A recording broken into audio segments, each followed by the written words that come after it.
Эч кандай Кытай, эч кандай кореец эмес, эч кандай башкалар эмес достор. Бизге душмандын деле негизи кыргыздарга кереги жок экен. Өзүбүзгө эле душман экенбизбиз. Өзүбүздү эле уктатат экенбиз. Эмнеге айтып атам билесиңер да, баягы машина бизнес боюнча бир убактарда эмне болду эле, жол кире боюнча. Эми айтып отурган нерсе. Баягы күндөрү болсо бир Кытайда жүргөн балдар видео чыгарышыптыр. Жашынакай жеткизе албай коюптур видеону. Мен силерге айтып берип кетейин. Мен личкасынан сүйлөштүм. Биздин эле кыргыздын бизнесмендери бар болуп ал жака дейт. Баягы батареянын, мисалы, электромобилдерди жөнөтүп атышпайбы? Процентин көтөртүп атат дейт. То есть емкостьнчи, баягы телефондо деле болот го проценти, ушундай эле проценти бар электромобилдердин. Ал жакта кытайлар кылбайт экен. Биздикилер бар болуп процентин көтөрүп бер. Такси болуп жүрсө такси болгондук айтпайт экен. Эптеп септеп баягы соодо сакал сыйпаганга чейин деп туруп, бул жака жөнөтүп, бул жакта карапайым адамдарды мындайча айтканда силер кыйнап атасыңар. Ал ойлогондой болбой калат бул жака келген соңчу машинеңерчи. Значит, аферизмби? Аферистсиңер да, значит.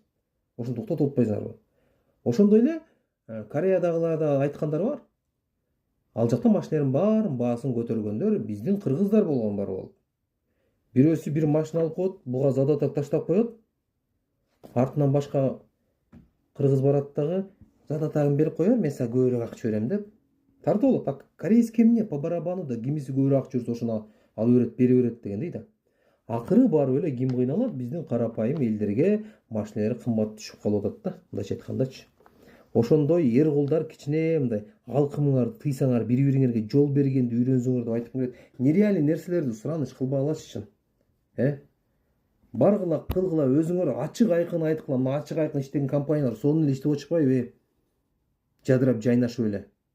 Силер эмне көп болсо азыраак бир жыл иштейсиңер, андан эле бетиңер ачылат монтип элечи. Бир эки жыл мурун шерменде болушту эле го. Кымбат иштегендер. То есть жол кирени кымбаттаткандар. Дал ошондой эле бетиңер ачылып калат. Өзүңөрдүн услугаңарды алгыла. Мындай кыргызга кызматтап атасыңар, кызматыңарды кылгыла как положено анда. Өзүңөрдүн услугаңарды алып атасыңар, шарт этпей иштебейсиңерби? Любой жерге биз барсак эле ушу туура эмес, башка жака барсак деле ушу бир туура эмес иштерди кылабыз. Бирибизге керсебиз, ушундай бир туура эмес иштерди көп кылабыз биз. Мен таң калам. Өзүбүзгө өзүбүз душман болобуз. Район, область болуп бөлүнүп алабыз.